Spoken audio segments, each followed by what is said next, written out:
নমস্কার, কলকাতা টিভি ডিজিটালে আপনাদের সকলকে স্বাগত।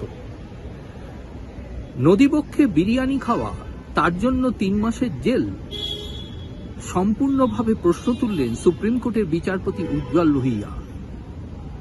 বিচারপতি জিপি মেমোরিয়াল ট্রাস্টের একটি সেমিনারে বক্তব্য রাখতে গিয়ে বিচারপতি ভুঁইয়া বলেন যে বারাণসীর ঘটনা সম্পূর্ণভাবে অনভিপ্রেত। মূলত চলতি বছরের মার্চ মাসে বারাণসীর নদীবক্ষে একটি 14 জন মুসলিম যুবক তারা একটি পার্টির আয়োজন করে, সেখানে বিরিয়ানি খাওয়া হয়। সেই ভিডিও ভাইরাল হয় সোশ্যাল মিডিয়ায়। এরপরেই ওই 14 জন যুবকের বিরুদ্ধে উপযুক্ত ব্যবস্থা গ্রহণ করে কর্তৃপক্ষ।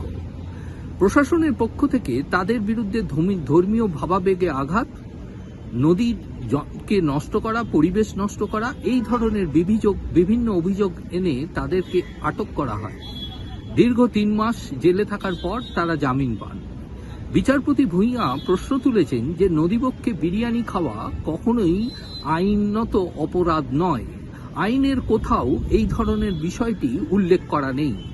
তাই এই ধরনের ঘটনা থেকে বিরত থাকা প্রয়োজন প্রশাসনের।